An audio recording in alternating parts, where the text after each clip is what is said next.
Hey guys, what's up? Serrated Viper here, and I thought I'd bring this video today to kind of talk about Cyberpunk. And with everything going on with the game, in regards to people complaining about the bugs, exploits, all that kind of thing, kind of thought I'd like throw my hat in the ring of what I think about the game. It looks absolutely amazing. Obviously, like Night City just looks like incredibly beautiful. All the bright neon lights, basic advertising, like even the lingo. Like the game has its own language. Like when you're using words like Nova to say good. Trying to think what other have we got here? Tunes, as in saying friends. It's really awesome. Like design wise, some of the effort that's gone into kind of like making that city a very distinct place to be. And even then, like you've got districts as well, are all vary in style. Pacifica, at the lower end of the map, very run down. A huge amount of investment had gone into this area and it's all been pulled away. And you just see, how violent it gets with all the gangs, especially around the beach area. You go through it all and you can find yourself in so many different conflicts down there. You've got Japantown, this really, let's say, like weird mismatch of futuristic version of present day Akihabara. You've got like these really bright lit neon signs all over the show. The corporate center, you're going into the middle of, I guess it's the middle of the map more or less, and you've got that massive like as you see like your projections, of the fish. You've got the Militech building, the Arasaka one, that seems to be more densely populated compared to the rest of the map as well. You go anywhere outwards of the city and you go into like the Badlands and it's all desolate. You've got places that are like broken, ruined down. You got cars littered everywhere and things like that, and it really kind of like promotes exploring. Like there's one part of the Badlands where you've got like the wind turbines south of the map, and I was like going near them all, and one who actually has like an underground bunker near him. I was like, oh, this is amazing. To explore. I think the game by design invites a lot of exploration, and to even go with that style, on top of all that, you've got the soundtrack to the game. I would attempt to try and pronounce the names of the people that have composed the soundtrack. I'll just kind of like throw a few pieces of music out there. I think it's really amazing. Got V's theme, the Rebel Path, and the theme Being Good to Know You. V's theme you hear like every single Cyberpunk trailer that come out well before the game caught. Anyway, got the Rebel Path that plays, I think, almost exclusively when you're playing this Johnny Silverhand in the flashbacks, and you get this really increasing like synthwave tempo. Like the further you go into doing his missions, or the more intense music it gets. It's absolutely like that fucking great piece of music. Then you've got Good to Know You piece that plays at the end of the game. It's particularly in the conversation depending on how the ending goes down when you're in the Cybernet, and you and V and Johnny are having that conversation between them with the shots of who goes into V's body. There's that really melodramatic piece. It's so really well composed. And then even outside of the original soundtrack, you've got radio station music. Oh my god, the variety. You've got EDM, rock, industrial, metal, hip hop. I'll listen to one song on there and I'll be like, oh, I love this song. And then something else will play on another station. And I'm like, no, this is my favorite piece of music. So at the start, before the game come out, listen to Samurai's music, because I know CD Projekt Red put a load of music out there, and the song I love the most was Never Fade Away, and I'm like, this piece is brilliant, it's my favourite one. Actually gets to play in the game, and I go from a bit of a bias to played in the rock radio, and then the one that stuck out the most radio station wise was Radio Vexelstrom, and that's got some absolute bangers on there. Resist and Disorder, Kill the Messenger, Rectian, and Upgrade. That's all incredible pieces of music. You've got the jazz station, which unfortunately you can't listen to if you decide to stream, and I streamed this game for the most part, so I wasn't able to listen to it more than I was able to. But off stream, when I played here and there, that was another incredible radio station as well. And on top of all that, they even got the singer who composed sung Rules of Nature for Metal Gear Rising and the Shadowbringers theme to Final Fantasy XIV, Jason Miller in, because the band he's a part of is called Drone. I was like, oh my god, I fucking recognise that voice. Yeah, and then discovered it was Jason Miller. I couldn't believe it. This game's best point the side missions. So much care has gone into the characters we get. They're so really thought out. All got complete character arcs as well. You've got Jacket, who's practically Cyberpunk's version of Zack Fair. This really lovable guy, who can do no wrong. And we end up losing him at the, after 8-9 hours of game time. And then, once he dies, and you're just left there thinking, fuck, I wish I got more time with him. And you've got Panam, this really over the top, Mad Max, crazy bitch, who's probably got some of the most insane missions in the entire game. And interestingly enough, though, I kind of felt one of them was homage to Metal Gear Solid 5. And Metal Gear Solid 5, the Phantom Pain in particular, it had a concept of an idea where you had mobile armor that was meant to have gone into MGS5, and you was meant to visibly get inside this vehicle and go around all of Afghanistan and Africa with it. And for one of Panam's missions, you actually get to ride in a vehicle exactly like it. And I'm like, holy shit, yeah. Obviously, they've got a really interesting relationship with Kojima here, and I felt like some of Kojima's ideas was sprinkled in Cyberpunk a little bit through Panam. And probably my favourite character in this entire game has got to be Kerry Eurodyne. He gets introduced to this really down and out, pressed, suicidal former member of the band of Samurai. Yet, even post his Samurai days, he goes on to be a really successful solo singer. But for him as a character, he always felt like he was in the shadow of Johnny Silverhand. And as you go through and you do his arcs, and his development is so genuine and it's paced really well. And it's one about self-discovery, reigniting his love for music, finding his passions, and then it all accumulates. In the most standout part of this game is that fucking yacht ride, where he talks about having this melody in his head, and it's just sat there playing it, and the atmosphere is just absolutely bang on.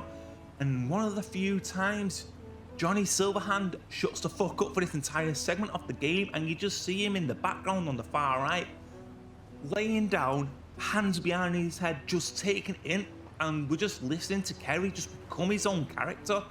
Incredible moment of the game. And then there's V, the character of V, male or female. Both performances for each gender are absolutely amazing. Personally, I prefer the female one. My huge takeaway from V as well, it was really, really nice to play a game where you're playing as an actual character, and it's not just some projection of the player. Like you've got Destiny or Metal Gear Solid 5, where it's just right, you've got this silent protagonist, and the expectation is this character is you. And as a result of that, character doesn't say next to fucking anything. And then through certain dialogue options, particularly on my male playthrough, my second character, I soon discovered that V actually has a name. And I was like, that's fucking awesome. I want games to kind of go back to a direction where we're actually getting characters. Games as a platform should be about escapism, and I feel like we're kind of losing that as time goes by. And yeah, I absolutely love V, really do. Regrettably though, I think the weakest character in this game is actually Johnny Silverhand himself, which is a shame because I think he's got the best dialogue in the game as a character, and how he's written, I think he's great. I love him, but it's Keanu Reeves' performance that lets him down. He sounds so one-tone, and there's no signs of elation or anything like that, or I don't think he emotes well enough.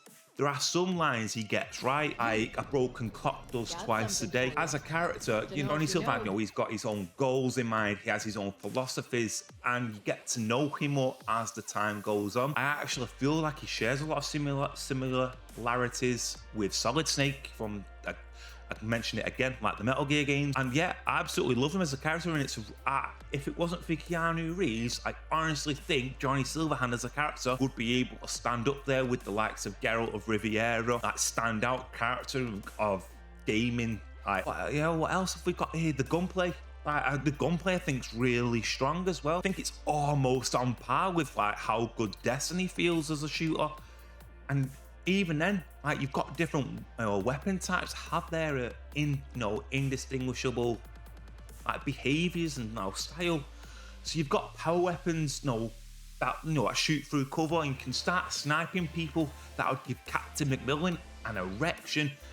what else? You got tech weapons. You know, these are weapons that you can all charge up for increased damage. You know, this is something that would make Liquid Snake kind of like take a second thought at piloting a Metal Gear Rex to fire a nuclear warhead. You could just go ahead and just grab a bloody tech weapon from Cyberpunk. The smart weapons, and like they're like broken as anything. Like, you get the right tech modification in your arm, and these guns can sit there and have their bullets track your enemy from behind cover. That's like running around Destiny's PvP with a fucking Jotun. You know, just brain dead shooting. They're absolutely ridiculous. But I mean that in a positive way. The fun is all hell to use. You've got the skill trees too. Like, there's so many different ways you can go and develop your character. I went through with my first character was through quick hacking and breach protocol while using tech weapons, interestingly enough. And, you know, going into each engagement, you know, I breach protocol first, and then I use the ability ping, so then all the enemies in a given area are all marked up.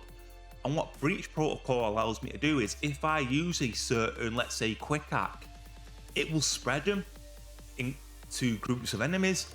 And then when you start using like poison, weapon disability, cyber psychosis, and it all starts spreading, and before you even fired off a weapon, you've cleared out 2/3 of an area of the enemy factions already. It's fun as all hell to use.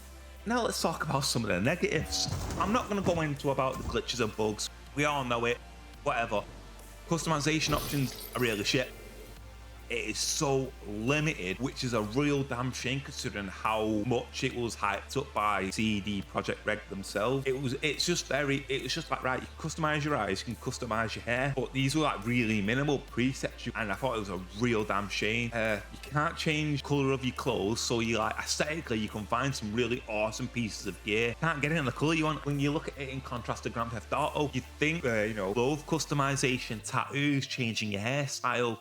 You know, these would be very basic things you'd expect to find in the game, and they're non-existent. Vehicles, it's like my favorite vehicles, the Kusanagi, if I'm pronouncing that right, like the bike, and you only get that in red with the decals all over it. But I've seen so many different models in the game. Like I saw like a teal, white and white one, and I really wanted that color because I thought it looked beautiful, and you can't even change the color of that. And I'm like, oh, this is so it's frustrating. Not just disappointing, it's frustrating as all hell. You can't really personalize characters as much as you want to, despite how good the skill tree is. I've played, like I said, 160 hours of this game now. I've cleared them off of all these like you know, Night City police engagements. I've done all the side missions, the gigs, the main story, and once all that's done and out the way, there's nothing else to do. There's no solid way of earning money if you're not glitching, bugging, cheating. And it's like, I'd love to be able to kind of do things like go hang out in the afterlife, talk to people, pick up gigs, have a drink, you know, have dialogue options with characters to kind of learn more about them. And there's just none of that. You've got all these strip clubs, you can't even use all of these retro arcade machines that are knocking around. There's clearly a world with Night City. Can't do anything in it, you know, once missions are cleared. And so I can only hope that down the road, you know, with DLC and updates, you know, we get to actually spend time in Night City outside of the story. It'd be awesome if that was the case. And yeah, no new game plus. What I really hate, right, there's a secret ending, and it's called Don't Fear the Reaper, and you can only get that ending if your relationship with Johnny Silverhand is 70%, and you only get that high, depending on certain options within the chipping in questline. And it's one of those, if you don't pick the right choices, you're locked out of that unless you go through a second playthrough, and I think that really sucks. If you're gonna have a game with multiple endings, you should be able to have the option to kind of go back and potentially explore other avenues of getting that, and to kind of know, you know, that's a be all and end all. Fear the Reaper ending, it allows you to go and do the Arasaka raid on your own. It's just you and Johnny in your head. No help from any of the characters you've built relationship with, and it's the hardest activity to do in the end game, and it's really shit if you can't experience that. And I'm one of those people, I don't really like making a second character. I'm one of those that I'll make my character and the decisions I make stick, but to have an ending or an activity completely shut off from you, that blows that. I don't like it. Going around Night City, like, nothing feels reactive, or there's, you know, other than being denied that ending, nothing really has a consequence. even with the dialogue options, I'm there playing as a corpo, and you get the dialogue option specific for a corpo. All it really is a different way of saying the same thing, whether you're a street kid, corpo, or I think the third one is an outsider. You just get a new way of just saying no. So it's no if you're a corpo, it's no if you're an outsider, or it's nah if you're a street kid. And they have no bearing on the ending either. It is just literally when you get to the point of no return, it's the decisions you make from there that affect the ending. It's not your life path, and it's certainly not any relationships you may have or not have, or have any outcome on the ending whatsoever. The AI is obviously bad. Yeah, crowds look busy and whatnot, but what they actually do, they just go around in like small loops. Police wanted system, the police are really easy to get away from, but even if you try and get into an engagement with them, I'm on very hard mode here, and it's literally regardless of how much your armor or your health's increased, 2 or 3 bullets and they just kick your ass, and that's it. And even then, if you live in a firefight with the police long enough to get 4 stars, augmented police all come. You don't even drop any loot either. Yeah, the other thing that frustrates me, what the fuck's the point to Militech being anywhere in the game? They look awesome, but they have no impact on the story. They're just there in certain places where you can find a Militech. They're only there in presence, and they're mentioned a handful of times. Oh, it's corporate, another corporate war coming. Militech don't even get involved in any aspects of the wanted system with the police. I know, and that sucks. If you play GTA, you fight the police, you kill enough of them, you get to your 6 wanted star, and then the army start rolling in with tanks. Why can't Militech come into that? Or what's her name? Oh, the cyber woman who comes into that clothing store, that little side mission, the really psychotic one from Max Tac unit. Imagine if you could start fighting her and her unit. That'd be so awesome. That's it for my opinions and whatnot. Let me know what you think in the comments below. Find me primarily on Twitch. I stream Monday, Tuesday, Thursday, Friday, 7 while 11 UK time. If you fancy checking the streams out, then I'd appreciate it if you could swing on by. Leave a like down below, and yeah, please comment, let me know what you think, share me with some of your opinions. I'll see you guys in the next video. Peace out.